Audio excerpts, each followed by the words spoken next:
Witcher Blood Origin is the worst thing to happen to The Witcher since Henry Cavill left The Witcher.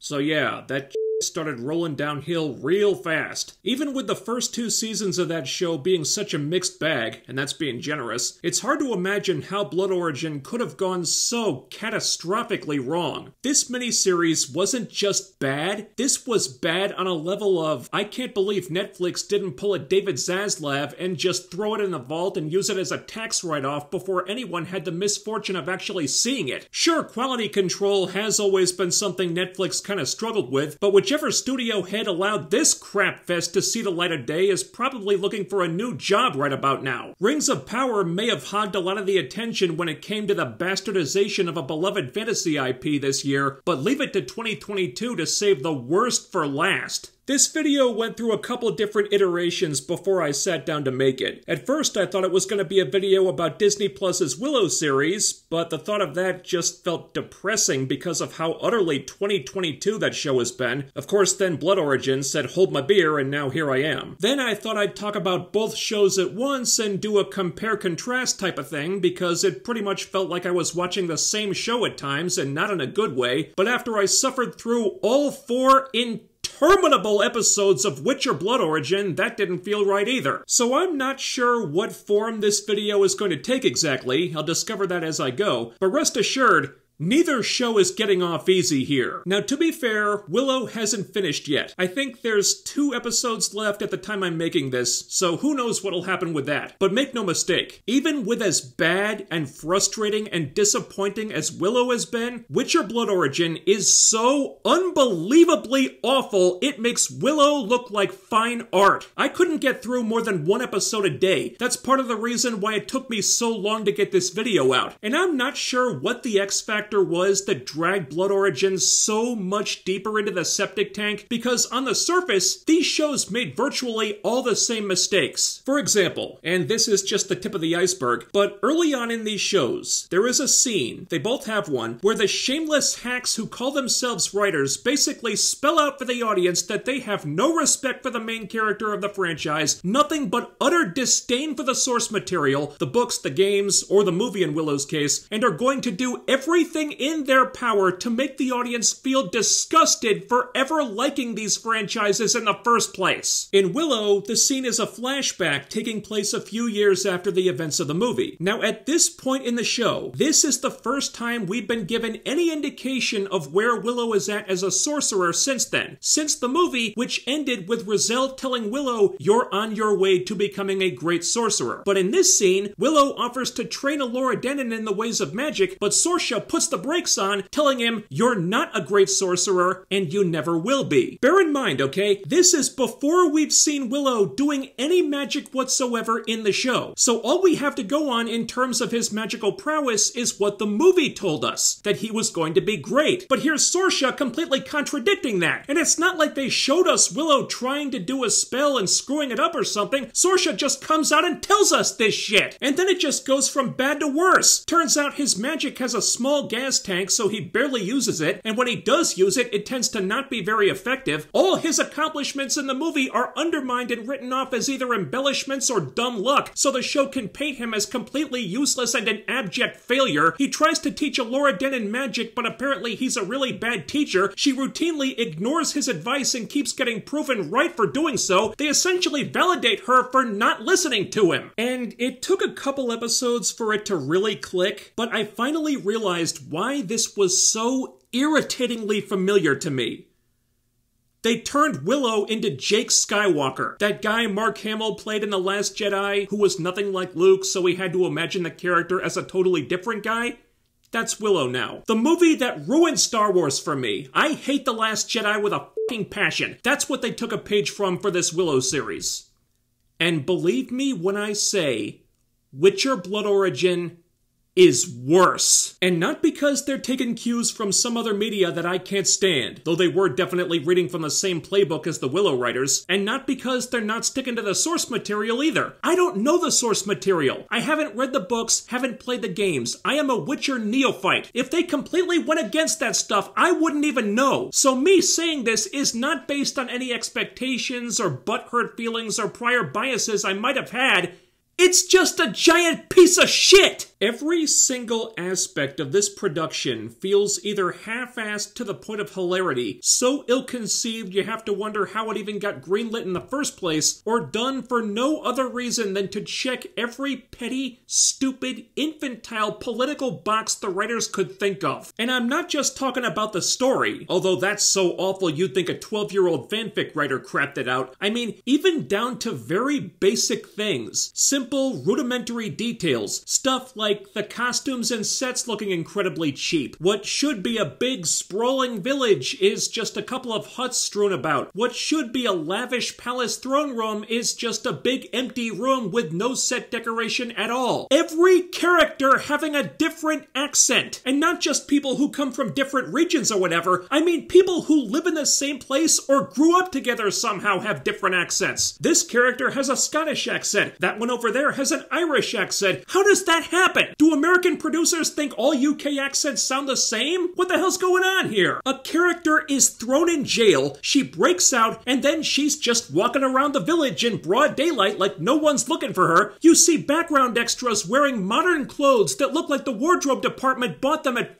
Target, and there's tons of things like that. Things that are so glaring and stand out so much, you'd think somebody at some level of the production, if they gave one single shit, would have knocked on the showrunner's door and been like, dude, are you sure about this? Because this doesn't seem right. But no, they couldn't be bothered. Which is what tends to happen when the one guy working on The Witcher who actually cares about things like making a quality product, canon accuracy, and being faithful to the lore and whatnot isn't around. And you know the writers were just tickled pink about that. They made sure to let us know. The damn thing literally begins with them spinning a tale about the origin of the Witchers and someone remarking, this is really gonna piss Geralt off.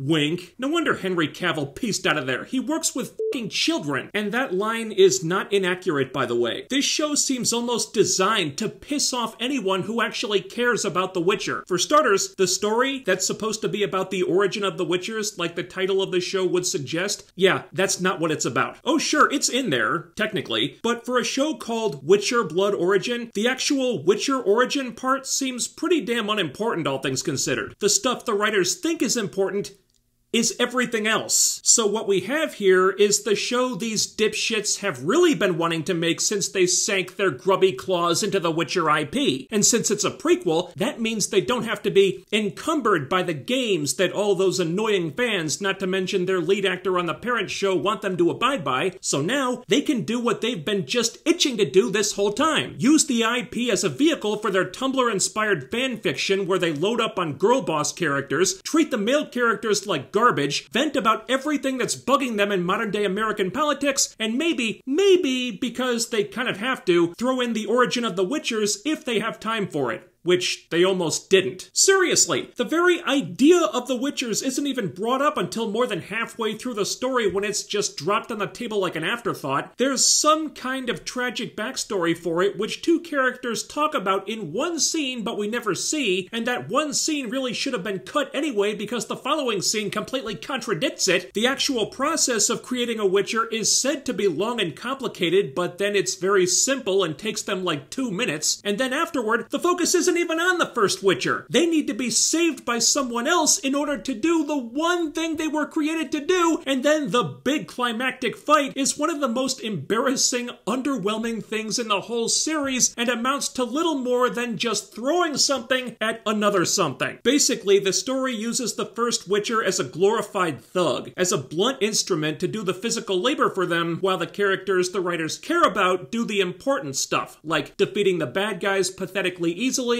and making bullshit motivational speeches, all of which gets more attention than anything the actual Witcher does here. So I don't think I'm spoiling anything by saying this. The Witcher in Witcher Blood Origin is not the main character of the story. At best, the Witcher is like the third most important person, not unlike the Witcher in the flagship show, come to think of it. And the story is not really about the creation of the Witchers. It's about a girl boss staging a political coup to kill her enemies and seize power for for herself and another girl boss rising up to challenge her. There's stuff about a food shortage that, again, we barely see. Various different clans and tribes that get talked about a lot but are never explored or developed at all, so that's a bunch of words that don't mean shit. And the creation of the Witchers is just a thing that happens along the way. Now, some of this might have been different if they'd had the full 6 episodes, but frankly, I doubt it. As I understand it, this miniseries was meant to be 6 episodes originally, but got cut down to 4. I would really like to know at what point in the production that happened. I haven't looked into this at all, but if you said to me that they were told they had to cut this down by a third after they'd shot everything and couldn't do any rewrites, I'd believe it, because calling the storytelling in this show incompetent is being way more kind than it deserves. Major plot and story beats are constantly happening off-screen. Several important subplots appear to have been cut entirely. There's a lot of relevant backstory that might be talked about here and there, but we never actually see it, so hardly anything that happens is shown in the proper context. And the unlikely band of assholes who have to take down the evil Empress is basically just thrown together thanks to one plot convenience after another, where every character the good guys need in their party or to get the story from point A to point B just drops into their lap like fucking magic. One guy joins their party when he just finds them in the woods and wants in, just happening to have the one thing they desperately need to save their asses. Another one bumps into them on the road and they're like, hey, we should team up. Put all that together and you have a pathetically sloppy narrative focusing on all the wrong people, made up of underdeveloped plots, clunky as hell scenes that barely connect to each other, and a story with more holes in it than a hula hoop factory. And all this might have been a little bit easier to stomach if there had been even the slightest effort to, if not do right by the Witcher IP, then at least tell a good story with characters who are not utterly loathsome or just plain boring. Just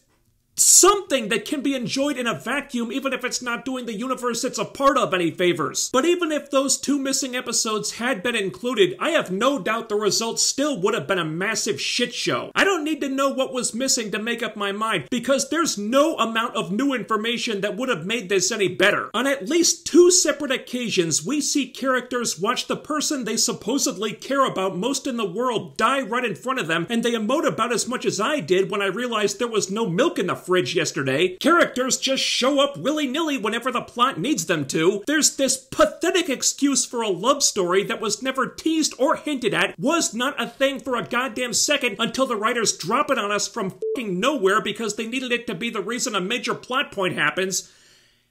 And then there's the politics. The show begins with our 2 lead girl boss characters destroying a whole bunch of evil, toxic men and getting literally celebrated by the masses for it, and every single male character who does anything in the story is either killed, maimed, gay, useless, or completely screwed over. And there's nothing wrong with having gay characters, I'm not saying that. You want a gay character? Put him in there, that's fine. But I think you know where I'm going with this. And if there's any additional context that would fix all that, I highly doubt it would have been in those 2 episodes on the cutting room floor. It probably would have just been more of the same. Completely half-assed action sequences, embarrassingly bad CG, incompetent production gaffes, characters talking about stuff we the audience don't know or care about, the story referencing things that are supposed to be really important despite the fact that they keep happening off-screen, completely random contrivances popping up as one-off plot devices on the regular because that's the only way the writers can think of to advance the story, half the story getting told to us instead of shown to us, to the point that major events are narrated because it would be completely unclear what's actually happening otherwise, and the character the show was actually supposed to be about getting whatever scraps are left after these clowns have had their fill of the non-stop glorification of our girl boss leads. Most of the show focuses on this character called the Lark, this traveling bard who...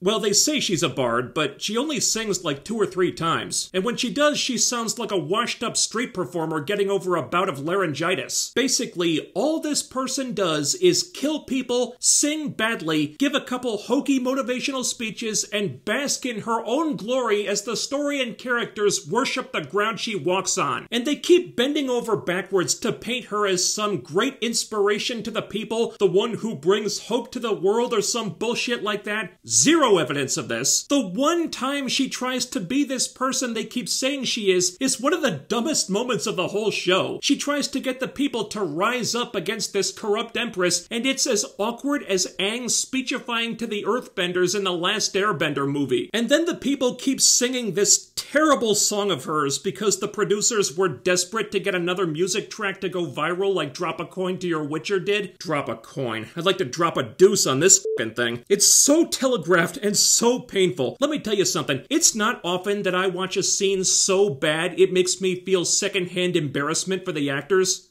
This show is full of them. Poor Michelle Yeoh, holy gods. I don't know how the hell they got her to sign on, but she is slumming it in this thing. Big time. Willow on Disney Plus may have set the bar pretty damn low, but Witcher Blood Origin is what Willow would have been if it had a smaller budget, fewer episodes to cram its story into and flesh its characters out, and Warwick Davis had decided he didn't want to be a part of it. So even with as bad as Willow is, in a weird way, it kind of dodged a bullet because just look at what the worst case scenario was.